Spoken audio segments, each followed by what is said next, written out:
Code কত। তো ASCII code কথাটা বললে তোমার একটা কথা মনে রাখতে হবে, এ নামে একটা বর্ণমালা আছে বড় হাতের, এটার মান হলো 65। এটার মান কত? 65। এখন তাহলে বি মানে কত বলতো? 66। তোমার এটা জানতে হবে, এ মানে 65, বি মানে তাহলে 66। তাহলে এইচ মানে কত তুমি হিসাব করবে। তাহলে আমরা একটু হিসাব করি, A B C D E F G H. তাহলে কত হবে? 65, 66, 67, 68, 69, 70, 71, 72। তাহলে আমরা বুঝলাম এইচ মানে হলো 72। এইচ মানে কত বলতো? 72। এবার তুমি একটা কাজ করবে, একের ডাবল লিখবে হলো 2, 2 এর ডাবল লিখবে 4, 4 এর ডাবল লিখবে 8, 8 এর ডাবল লিখবে 16, 16 এর ডাবল লিখবে 32, 32 এর ডাবল লিখবে 64। একবার, দুইবার, তিনবার, চারবার, পাঁচবার, ছয়বার, সাতবার, এই 7 বারের বেশি তুমি লিখবে না। আস্কি কোড আসলে 7 বারের বেশি লিখবে না, মানে 64 উপরে যে 128 ওইটা লিখবে না। এবার তুমি এই 7টার ভিতরে কোনটা যোগ করলে 72 হয়, এটা তুমি দেখবে কোন কোন সংখ্যাগুলো যোগ করলে 72 হয়। তো আমরা যদি একটু খেয়াল করি, এই 64 যোগ করলে আর 64 লগে যদি আমরা 4 যোগ করি তাহলে হয় 68।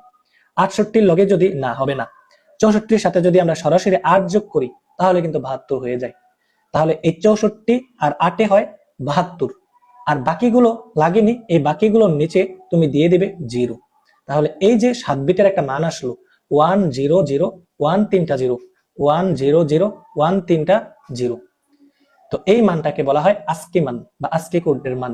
তো এই ধরনের এমসিকিউ আসলে তুমি এই সিস্টেমে করার চেষ্টা করবে। এখন A B C D F G H I J K যেভাবে দেও তুমি আশা করি পারবে। এখন প্রশ্ন হলো, ছোট হাতের এ ছোট হাতের বি দিলে কি হবে? তুমি খেয়াল করো, এই জেড পর্যন্ত যখন শেষ হবে, এই জেড পর্যন্ত শেষ হওয়ার পর আবার শুরু হবে ছোট হাতের এ ছোট হাতের বি ছোট হাতের সি। তো তোমাদেরকে আমি বললাম এই ছোট হাতের এ কত নাম্বারটা হতে পারে, কত নাম্বার সংখ্যা হতে পারে, সংখ্যাটা কত হতে পারে, এটা তোমরা একটু নিজেরা বের করে হিসাব করে কমেন্টে জানাও।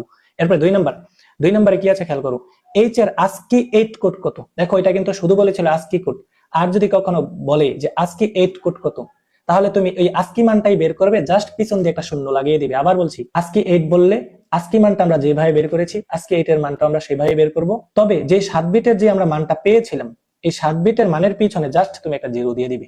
এই 0 দিলে এটা হয়ে যায় আস্কি 8 এর মান, সবসময় তুমি 0 দিবে। আচ্ছা, এবার একটা সংখ্যা আছে ডেসিমালে, বলেছে এর ইবিসিডি কোড কত। তো মনে রেখো, এইভাবে 0 থেকে 9 পর্যন্ত যে চিহ্নগুলো আছে এগুলোর যদি কখনো কি বের করতে বলে, ইবিসিডি মান বের করতে বলে, তাহলে তুমি একটা কাজ করবে, একটা কৌশল শিখবে। এই সংখ্যাটা তো 5, তুমি লিখবে F5। আবার বলছি, যদি 0 থেকে 9 এর ভিতরে ইবিসিডি মান বের করতে বলে, তাহলে যেই সংখ্যাটা দিবে ওই সংখ্যাটার পিছন দিয়ে তুমি F লাগিয়ে দিবি। যদি 7 আসতো বলবে যে F7, যদি 8 আসতো তুমি বলবে F8। তাহলে যেহেতু 5 এসেছে 0 থেকে 9 এর ভিতরে, এর জন্য আমরা লিখবো F5। এবার এই F5 মানটা আমরা F কে আলাদা দাগ দিব, 5 কে আলাদা দাগ দিব, আর রাফ করব 8421 দিয়ে। এবার 5 আনতে কাকে কে লাগে বলো? 5 আনতে লাগে 4 আর 1, বাকিগুলোতে 0। তাহলে মান হবে 0 1 0 1। F মানে কত বলো তো? F মানে 15। তো এই 15 আনার জন্য 8 8 4 12, 12 2 14, 14 কে 15, সবগুলোই লাগে। তাহলে এখানে দিবে 4টা 1। এখন মান কত আসলো বলো তো?